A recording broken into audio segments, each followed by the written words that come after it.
dan dia nabi yang ketiga setelah Adam, kemudian Syith, kemudian Idris alaihi salatu wassalam, yang dikenal namanya adalah Khanuh ibn Mahlail ibn Qainan ibn Anush ibn Syith ibn Adam alaihi salatu wassalam.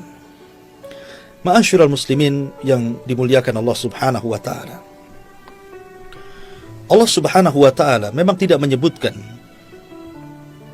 tentang kisah Syith dalam Al-Quranul Karim, tapi ada isyaratnya dalam hadis Nabi SAW sebagaimana yang tadi saya sebutkan. Berbeda dengan Idris. Idris alaihi salatu wassalam disebutkan dalam Al-Quran. Allah subhanahu wa ta'ala berfirman dalam surah Maryam, "Wadhkur fil kitabi Idrisa innahu kana siddiqan nabiyya." Ceritakan wahai Muhammad, fil kitabi Idris, di dalam Alkitab Al-Quran ini tentang kisah Idris alaihi salatu wassalam. Innahu kana siddiqan nabiyya. Sesungguhnya Idris adalah orang yang sangat jujur dan dia adalah seorang nabi. Wa rafa'nahu makanan 'aliyya. Dan kami angkat Idris ke tempat yang paling tinggi. Anda harus tahu bahwa Allah subhanahu wa ta'ala ketika mengutus para nabi dan rasul itu cukup banyak, berdasarkan hadis Abi Dzar yang bertanya kepada Nabi SAW tentang jumlah para nabi dan juga jumlah para rasul. Sehingga Nabi SAW menjelaskan bahwa adadul anbiya, jumlah para nabi itu 120.000 dan jumlah rasul itu 315. Tetapi Al-Quranul Karim tidak menyebutkan semuanya. Walaupun demikian kita harus beriman kepada para nabi yang disebutkan dalam Al-Quran yang jumlahnya 25 nabi dan rasul, ataupun yang tidak disebutkan dalam Al-Quran yang jumlahnya 120.000 nabi dan 315 rasul. Dan itu akidah ahli sunnah. Walaupun yang kita kenal, yang kita harus imani adalah 25 nabi dan rasul karena namanya dicantumkan dalam Al-Quran, di mana 15 secara nama tercantum dalam surah Al-An'am dan sisanya sampai 25 nabi dan rasul tercantum dalam beberapa surat di dalam Al-Quranul Karim. Lah para nabi ini ada yang dikisahkan secara utuh, detail, lengkap, seperti kisahnya Nabi Musa alaihi salatu wassalam, dan itu kisah terbanyak sampai Allah sebutkan 133 lebih tentang kisah Nabi Musa dalam Al-Quran. Dan itu kisah paling detail dalam Al-Quran, kisah Nabiullah Musa alaihi salatu wassalam. Kemudian juga kisah Ibrahim alaihi salatu wassalam, cukup detail, disebutkan masa remajanya sampai kepada masa tuanya. Tapi ada juga nabi itu tidak disebutkan secara rinci, hanya disebutkan kisah globalnya, seperti kisah Nabi Saleh, Nabi Syuaib, dan nabi-nabi yang lainnya. Tapi ada nabi juga sama sekali kisahnya hanya cuplikan saja. Seperti kisah Idris tidak disebutkan bagaimana masa kecilnya, masa remajanya, sampai tuanya. Hanya Allah mengatakan, "Wadhkur fil kitabi Idris, innahu kana siddiqan nabiyya wa rafa'nahu makanan 'aliyya." Hanya isyarat saja. Sebutkan ya Muhammad di dalam Al-Quran tentang kisah Idris. Sungguhnya dia seorang yang jujur dan seorang nabi dan kami angkat di tempat yang paling tinggi. Tapi ada juga yang disebutkan namanya tapi tidak ada kisahnya, seperti Dzulkifli, Al-Yasa, dan beberapa para nabi. Walaupun demikian tetap kita mengacu kepada Al-Quran dan Sunnah yang sahih tentang kisah para nabi dan rasul. Walaupun disisipkan tentang kisah Israiliyat, tentu kisah-kisah yang tidak bertentangan dengan Al-Quran dan Sunnah, karena Nabi SAW bersabda, "Hadithu an Bani Israel wala haraj." Ceritakan tentang kisah Bani Israel, dan itu tidak mengapa selama tidak bertentangan dengan Al-Quran dan Sunnah. Ada perselisihan para ulama tentang siapa Idris. Ada yang mengatakan bahwa Idris itu adalah Ilyas. Jadi Idris dengan Ilyas itu sebenarnya satu orang. Ada yang mengatakan Idris, ada yang mengatakan Ilyas. Sebagaimana Imam Al-Bukhari menyebutkan dari Abdullah bin Mas'ud radhiyallahu anhu dan juga Abdullah bin Abbas radhiyallahu anhuma, anna Ilyas huwa Idris, bahwa Ilyas adalah Idris, menunjukkan bahwa Idris dengan Ilyas itu satu orang sebenarnya. Dan dari Anas bin Malik radhiyallahu an dalam peristiwa Isra dan juga Mi'raj, ketika Nabi SAW kan berjumpa dengan Idris, maka Idris mengatakan kepada Nabi SAW, marhaban bi akhin salih wan nabiyyin salih, selamat datang wahai saudaraku yang saleh dan nabiku yang saleh. Dan dia tidak mengatakan seperti yang dikatakan Adam dan Ibrahim, mengatakan marhaban bin nabiyyin salih wal ibni salih, selamat datang wahai nabi yang saleh dan anakku yang saleh. Maka ini juga cerita bahwa Nabi SAW berjumpa dengan Idris. Dan ada yang mengatakan sekali lagi bahwa Idris adalah Ilyas, tetapi pendapat yang kuat wallahu alam bahwa Ilyas sendiri dan juga Idris sendiri. Dan itu yang dikuatkan oleh Imam Ibnu Katsir rahimahullahu ta'ala, wa anna Ilyas laisa huwa Idris, bahwa Ilyas itu bukan Idris. Ilyas sendiri, Idris sendiri, artinya Ilyas ada kisahnya, Idris juga ada kisahnya yang sekarang sedang kita ceritakan. Ma'asyiral muslimin yang dimuliakan Allah Azza wa Jalla, sebenarnya Idris itu dilahirkan ketika Adam alaihi salatu wassalam masih hidup. Ada yang mengatakan ketika Adam berusia cukup tua, di mana Idris berjumpa dengan Adam itu sekitar 120 tahun sebelum meninggal Adam alaihi salatu wassalam. Ada yang mengatakan 308 sebelum meninggalnya Adam alaihi salatu wassalam, Idris lahir. Artinya bahwa Idris masih berjumpa dengan Adam alaihi salatu wassalam. Karena Adam itu juga diberikan usia cukup panjang. Ada yang mengatakan usianya 1000 tahun, tapi kemudian dikurangi menjadi 960 tahun, karena yang 40 tahunnya diberikan kepada salah satu umatnya yang sangat menakjubkan Adam dalam mimpinya, dialah Daud alaihi salatu wassalam. Nanti akan sampai kisahnya. Tapi yang jelas bahwa Nabiullah Idris alaihi salatu wassalam diberikan oleh Allah subhanahu wa ta'ala kecerdasan. Maka disebut Idris dari kalimat dirasah, karena di antara keistimewaan daripada Idris alaihi salatu wassalam, di mana dia awal man khatta bil qalam, bahwa dia adalah nabi yang pertama kali mencatat dengan pena. Jadi dia orang yang pertama kali mencatat dengan pena, dan juga diberikan ilmu yang luas dan luar biasa. Dia suka membaca. Lah Idris alaihi salatu wassalam ketika melihat kemungkaran dari kaumnya Qabil yang semakin hari semakin rusak kondisinya, maka Idris pun kemudian mulai mengumpulkan kaumnya, kemudian mengajak berjihad untuk menumpas kemungkaran yang ada pada kaumnya Qabil. Dan dialah nabi yang pertama yang melakukan jihad, nabi pertama yang menawan, dan nabi pertama yang mengambil harta rampasan perang. Tetapi harta rampasan perang sejak zaman Idris alaihi salatu wassalam sampai Nabi Isa alaihi salatu wassalam belum dihalalkan. Jadi mereka hanya mengambil harta itu, kemudian diserahkan kepada Allah Azza wa Jalla dengan cara diletakkan di bukit-bukit dan gunung-gunung. Kemudian akan datang api yang menyambar. Kalau seandainya harta itu disambar api, dilahap api, kemudian hangus dan habis, menunjukkan jihadnya diterima. Artinya jihadnya karena Allah subhanahu wa ta'ala. Tapi kalau sebaliknya, maka jihadnya masih dipertanyakan keikhlasannya. Tapi di zaman Nabi SAW, harta rampasan perang itu dihalalkan untuk dimanfaatkan. Makanya Nabi SAW mengatakan, wa uhillat liyal ghanaim, dihalalkan kepadaku untuk memanfaatkan harta rampasan perang. Maka Nabi SAW berhak mendapatkan 1/5 dari harta rampasan perang, khumus. Ma'asyiral muslimin, para pemirsa Kiswah TV yang dimuliakan Allah subhanahu wa ta'ala, maka Idris alaihi salatu wassalam berusaha untuk memperbaiki kondisi. berjihad melawan kemungkaran. Dan siapa yang tidak ikut ajarannya ditangkap dan jadi tawanan, dan hartanya dirampas.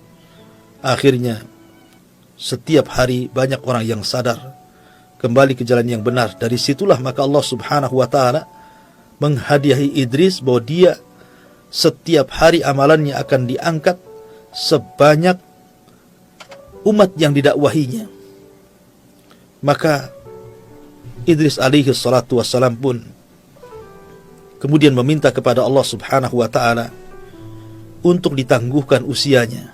Setelah dia mendapatkan kabar, dia mendapatkan pahala sebanyak kaumnya, kebaikan kaum yang dakwahinya, maka dia ingin diperpanjang usianya supaya makin banyak lagi kebaikan yang akan diangkat ke hadapan Allah subhanahu wa ta'ala. Ada juga kisah tentang kematian Idris alaihi salatu wassalam. Ketika Allah subhanahu wa ta'ala berfirman, wa rafa'nahu makanan aliyya, kami angkat Idris ke tempat yang tinggi. Maka ada kisah Israiliyat bahwa ketika Idris alaihi salatu wassalam, sebagaimana dikatakan oleh Ka'ab al-Akhbar,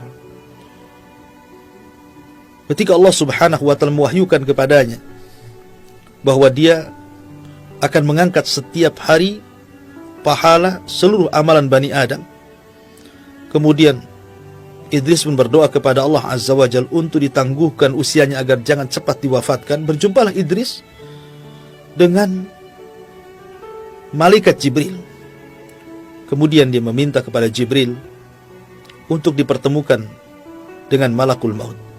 Maksudnya supaya Idris bernego dengan malakul maut agar jangan dulu dicabut nyawanya dan agar ditangguhkan usianya. Maka kemudian Iblis pun diangkat oleh Jibril ke langit. Kemudian sesampainya di langit yang keempat, tiba-tiba malakul maut sudah menunggu di situ. Jibril pun heran, kenapa malaikat maut sudah ada di situ? Maka Jibril bertanya, kenapa engkau sudah di sini? Maka malakul maut mengatakan bahwa Allah memerintahkan aku untuk mencabut nyawa seorang manusia di langit ini. Aku pun heran, mana ada manusia di sini? Rupanya di situ ada Idris yang dibawa oleh Jibril. Subhanallah. Idris ingin meminta tangguhan usia, sementara malakul maut diperintahkan Allah untuk mencabut nyawa Idris. Itulah kematian. Apabila datang kematian, maka tidak ada yang mampu mencegahnya. Walaupun kita berusaha untuk membentengi diri kita, rumah kita, tetap saja. Walau kuntum fi burujin musayyadah, aina ma takunu yudrikumul maut, walau kuntum fi burujin musayyadah. Dimanapun kau berada, kematian itu pasti akan menjemput dirimu, walaupun kau bentengi rumahmu, dirimu dengan apapun benteng, tetap saja kematian itu akan menjemput siapapun. Kalau sudah datang takdirnya, la yastakhiruna sa'atan wa la yastaqdimun. Tidak mungkin mundur, tidak mungkin maju. Kullu nafsin dha'iqatul maut, setiap jiwa pasti akan mati. Ada yang mengatakan seperti itu, bahwa Idris meninggal di langit keempat, dan itu makna ayat wa rafa'nahu makanan aliyya, dan kami angkat Idris ke tempat yang tinggi. Tapi ini kisah Israiliyat. Tapi ada juga yang mengatakan bahwa Idris tidak meninggal di langit, tapi Idris meninggal di bumi. Karena semua manusia meninggal di bumi. Sebagaimana Adam alaihi salatu wassalam diturunkan dari sorga supaya dia meninggal di bumi. Adapun Isa alaihi salatu wassalam diangkat ke langit, dia akan diturunkan kembali di akhir zaman dan akan meninggal di bumi. Jadi semua manusia akan meninggal di bumi. Tidak ada satupun manusia akan meninggal di langit. Tapi ini masalah khilaf para ulama.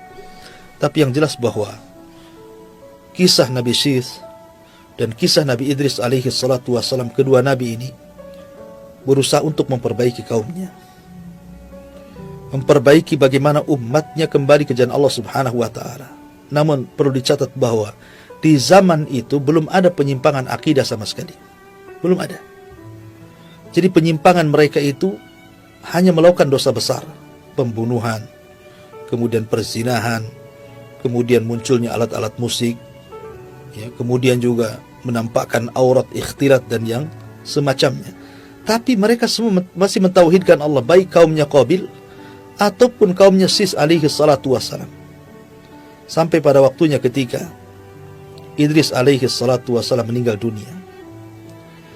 Dan Idris ajarannya masih dipegang oleh anak turunannya.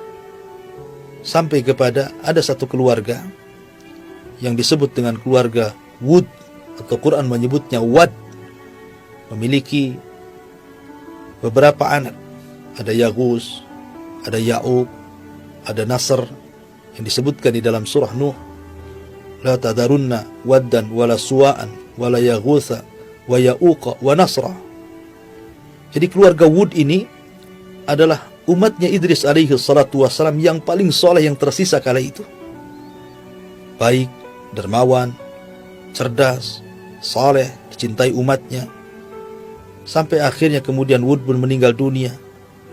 Kemudian digantikan oleh Yaghus, digantikan oleh Ya'uq, digantikan oleh Nasr. Akhirnya semua anak-anaknya juga meninggal dunia, sehingga hilanglah qudwah, hilanglah percontohan yang baik. Mulailah akhirnya syaitan datang kembali, membisikkan kepada generasi pertama yang merupakan murid-muridnya keluarga Wud, dan mengatakan, kenapa kalian tidak membuat patung? Ambil batu, kemudian pahat, buat semacam berhala, ya, gambarlah mereka supaya kalian diingatkan dengan kebaikannya. Maka mulailah generasi pertama mereka membuat patung, dan inilah pembuatan patung pertama, tapi belum disembah. Kemudian datang generasi kedua. Kata syaitan, kenapa kalian tidak memproduksi banyak-banyak? Letakkan di rumah-rumah kalian, supaya tidak ada satu rumah pun kecuali ada patungnya orang saleh. Buatlah patung yang sedang sujud, yang sedang ruku, yang sedang bersedekah, supaya kalian terangsang untuk melakukan ibadah. Sampai datang generasi ketiga, keempat yang tidak mengetahui kenapa generasi pertama buat patung. Akhirnya kemudian setan pun mendatangi mereka dan mengatakan, aku hidup di zaman bapak dan kakek kalian, sesungguhnya mereka membuat patung ini agar kalian menyembahnya. Maka terjadilah kesyirikan pertama setelah Idris alaihi salatu wassalam, itu pun setelah asyratu qurun, setelah 1000 tahun dari zaman Adam alaihi salatu wassalam, sampai akhirnya diutus kepada mereka seorang nabi yang merupakan rasul pertama di dunia, Nabi Nuh alaihi salatu wassalam. Dan nanti akan kisahnya, karena Nuh ini cukup panjang kisahnya. Jadi terjadinya kesyirikan itu setelah 1000 tahun. Ya, setelah Idris alaihi salatu wassalam meninggal dunia, kemudian muncul murid-muridnya memiliki murid-muridnya lagi, sampai akhirnya kepada keluarga Wud. Lah inilah orang soleh terakhir yang meninggal, yang akhirnya kemudian dibuat patung dan berhala, kemudian generasi setelahnya menyembahnya. Dan inilah kesyirikan pertama yang terjadi di alam semesta, sampai diutus kepada mereka Nabi Allah Nuh alaihi salatu wassalam. Wallahu a'lam bishawab. Ini di antara kisah Nabi Allah Syith dan juga Idris alaihi wassalam. Saya kembalikan kepada moderator, falyatafaddal mashkura. Jazakallah khairan Ustaz atas penjelasan materi di pagi hari ini. Dan bagi peserta atau pemirsa Kiswah TV dan pendengar setia Kiswah dimanapun Anda berada, bagi yang ingin bergabung di sesi interaktif atau mengirimkan pertanyaan di sesi tanya jawab ini, Anda dapat mengirimkan langsung di nomor 081268733202, dan kita bacakan pertanyaan yang telah masuk di WhatsApp Kiswah TV. Assalamualaikum warahmatullahi wabarakatuh, Ustaz. Waalaikumsalam. Ingin bertanya, apakah isi dari suhuf Allah dijelaskan dalam Al-Quran, Ustaz? Mohon penjelasan. Ya, alhamdulillah. Semua kitab langit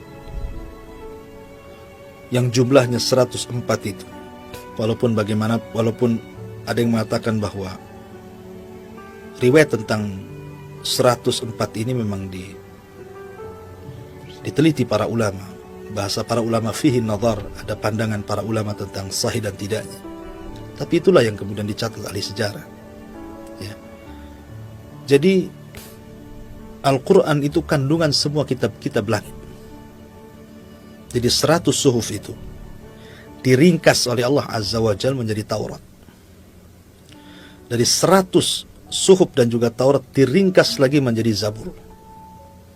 Dari 100 suhuf Taurat dan Zabur diringkas lagi menjadi Injil. Dari 100 kitab Taurat, Zabur dan Injil diringkas dalam Al-Quran. Inna hadha nafi suhufil ula suhufi Ibrahim wa Musa. Sungguhnya Al-Quran ini terdapat suhuf, ajaran-ajaran umat-umat terdahulu, termasuk dalamnya suhuf Ibrahim dan juga suhuf Musa. Bahkan Al-Quran sendiri kemudian diringkas lagi menjadi satu surat yang disebut dengan Al-Fatihah. Dialah induk daripada Al-Quran. Dan Al-Fatihah sendiri kemudian diringkas menjadi satu ayat. Iyyaka na'bud wa iyyaka nasta'in. Hanya kepadamu ya Allah kami menyembah, dan hanya kepadamu ya Allah kami meminta pertolongan. Satu ayat ini meringkas Al-Quran, meringkas Injil, Zabur, Taurat, dan 100 suhuf.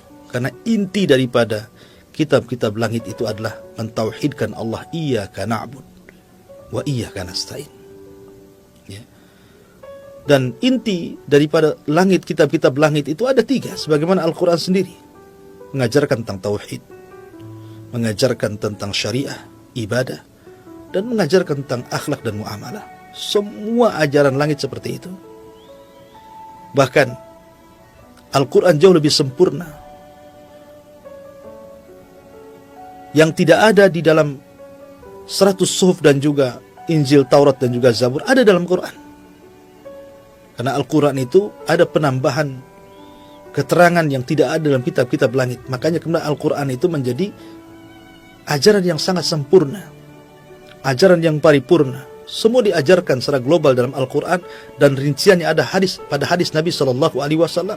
Makanya Rasul mengatakan, Inni utitul kitab wa mithlahu ma'ah. Aku diberikan Alkitab dan yang semisalnya, maksudnya sunnah Nabi SAW sebagai pelengkapnya. Dan ajaran Islam, ajaran yang paling lengkap, sampai-sampai seorang Yahudi datang kepada Salman dan mengatakan, Ya Salman, aku dengar sahibmu, maksudnya Rasulullah, yu'allimukum kulla syai'in hatal khira'ah, mengajarkan sesuatu pada kalian sampai urusan jamban. Dengan bangganya Salman mengatakan, Ajal yu'allimuna sahibuna kulla syai'in hatal khira'ah. Betul, sahib kami, saudara kami, Rasul kami, Nabi kami Muhammad SAW mengajarkan segala sesuatu sampai kepada masalah urusan jamban. Kalau urusan jamban saja kemudian diatur, tentu urusan-urusan yang jauh lebih penting dibandingkan jamban, politik, muamalah, jual beli, munakahat, talak dan yang lainnya, semua diatur dalam Islam dan tidak ada undang-undangnya di luar dalam Islam. Karena Islam agama yang sangat sempurna. Kalau ingin mencari kesempurnaan agama, carilah dalam Islam. Wallahu a'lam. Jazakallah khairan Ustaz atas jawabannya. Dan pertanyaan selanjutnya, Assalamualaikum warahmatullahi wabarakatuh Ustaz. Waalaikumsalam. Ingin bertanya, mohon penjelasannya Ustaz, siapakah makhluk yang Allah ciptakan di bumi sebelum Nabi Adam turun ke bumi Ustaz? Ya, alhamdulillah, sudah saya jelaskan bahwa Nabi SAW bersabda, khuliqatil malaikatu min nur wa khuliqatil jan min marij min nar wa khuliqa Adam mimma wusifa lakum. Pertama, Allah ciptakan malaikat dari cahaya, dan Allah letakkan malaikat penghuni langit. Kemudian Allah Subhanahu wa ta'ala ciptakan jin dari nyala api. Ada yang mengatakan dalam bahasa Israiliyat bahwa jin yang pertama diciptakan adalah Sumia. Jadi jin yang bernama Sumia ini yang pertama kali diciptakan, bukan iblis, karena iblis itu namanya Ajazil. Dia turunan daripada jin-jin yang lainnya. Tapi Sumia inilah yang pertama kali diciptakan dalam kisah Israiliyat. Dia yang diciptakan satu-satunya dari nyala api. Adapun jin yang lainnya diciptakan berpasang-pasangan antara jin laki-laki dan perempuan. Karena kehidupan mereka sama dengan manusia, sama dengan Adam, diciptakan satu-satunya dari tanah, tapi anak turunannya diciptakan dari berpasang-pasangan. Ada istri, ada suami, seperti itu. Jadi yang pertama kali menghuni bumi adalah jin. Jin dulu yang menghuni bumi. Baru setelah itu Allah ciptakan Adam dan anak turunannya, kemudian juga menggantikan menghuni bumi, dan mereka kemudian menghuni lautan, menghuni hutan gitu ya. Tempat-tempat yang tidak dihuni manusia, maka mereka tinggal di situ. Dan ini diisyaratkan dari firman Allah Azza wa Jalla ketika malaikat memandang kepada Adam alaihi salatu wassalam yang ketika itu akan diciptakan Allah Azza wa Jalla. Maka malaikat mengatakan di hadapan Allah Subhanahu wa ta'ala, ataj'alu ataj'alu fiha man yufsidu fiha wa yasfiku dima'a wa nahnu nusabbihu bihamdika wa nuqaddisu lak. Ya Rabb, apa kau jadikan makhluk yang akan menumpahkan darah, merusak bumi? Tidakkah cukup bagi kami yang senantiasa bertasbih, memujamu? Tapi Allah mengatakan, inni a'lamu ma la ta'lamu. Saya lebih paham ciptaan saya daripada kalian, wahai para malaikat. Kenapa malaikat mengatakan bahwa makhluk ini belum lagi diciptakan ruh, belum lagi diciptakan, dan malaikat sudah mengatakan seperti itu. Seolah malaikat tahu akan menumpahkan darah dan merusak bumi, karena malaikat melihat kondisi jin yang sebelumnya sudah menempati bumi yang mereka suka merusak. Seolah-olah malaikat mengatakan, apakah kau akan menciptakan Adam sama dengan jin yang suka merusak? Dari sini menunjukkan bahwa bumi sebelum Adam sudah ada jin, ya, hewan-hewan yang Allah Subhanahu wa taala ciptakan. Wallahu a'lam. Jazakallahu khairan Ustaz atas penjelasannya. Dan pertanyaan selanjutnya, Assalamualaikum warahmatullahi wabarakatuh Ustaz. Waalaikumsalam. Ingin bertanya, apakah penduduk surga nanti akan ingat perjalanan hidupnya yang pernah mereka alami di dunia Ustaz? Dan apakah itu dituliskan dalam Al-Quran? Mohon penjelasannya Ustaz. Ya, alhamdulillah. Dalam hadis Nabi SAW, ketika Nabi SAW menjelaskan tentang sukul jannah, jadi di sorga itu ada pasar. Jadi setiap Jumat kalau di dunia, kalau di akhirat namanya Yaumul Mazid. Yaumul Mazid itu hari tambahan nikmat. Kalau di dunia disebut Yaumul Jum'ah. Sekarang hari Jumat ini. Jadi mereka keluar, yang laki-laki ke pasar, yang perempuan tetap di rumah. Kemudian yang laki-laki penduduk sorga itu mereka akan saling berjumpa di pasar. Walaupun mereka berbeda tingkatan, tapi mereka bisa diperjumpakan oleh Allah Subhanahu wa taala di sorga, di sukul jannah, di pasar sorga. Kemudian mereka berbincang-bincang tentang kondisi mereka ketika di dunia. Ya, mereka berbincang-bincang, mereka ingat apa yang mereka lakukan ketika di dunia. Mungkin di antara kita yang ketika di sorga memikirkan kita pernah mengaji bersama, tadarus bersama, sholat tarawih bersama, kemudian melakukan kebaikan bersama, akan ingat itu. Ya. Sampai akhirnya mereka teringat dengan kawannya yang di dunia itu sangat erat, akrab gitu kan. Tahu-tahu tidak berjumpa di pasar sorga. Maka mereka bertanya kepada malaikat, di mana saudaraku ini? Kenapa dia tidak hadir di sini berbincang dengan kami sebagaimana kami dulu berbincang di dunia? Maka Allah mengabarkan bahwa saudaramu ada di neraka. Dia tidak bergabung di sini di sorga. Maka penduduk sorga mengatakan, ya Rabb, la taqtamilu ladzati hatta tukhrijahu minan nar. Wahai Rabb, jangan kau sempurnakan nikmatku, nikmat kami semua, sampai kau keluarkan teman kami di neraka itu. Artinya bahwa teman yang baik itu akan manfaat sampai ke surga.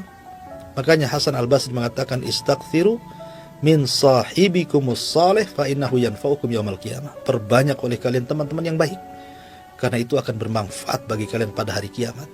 Teman-teman yang baik itu akan memberikan syafaat kepada kita, sebagaimana kisah ini. Ya. Tapi teman-teman yang jahat sebaliknya akan menyeret kita ke neraka, naudzubillah. Makanya Rasul mengatakan, almaru ala dini khalili. Agama seseorang itu digantungkan kepada kawannya. Kalau kawannya baik, insya Allah kita akan terseret baik.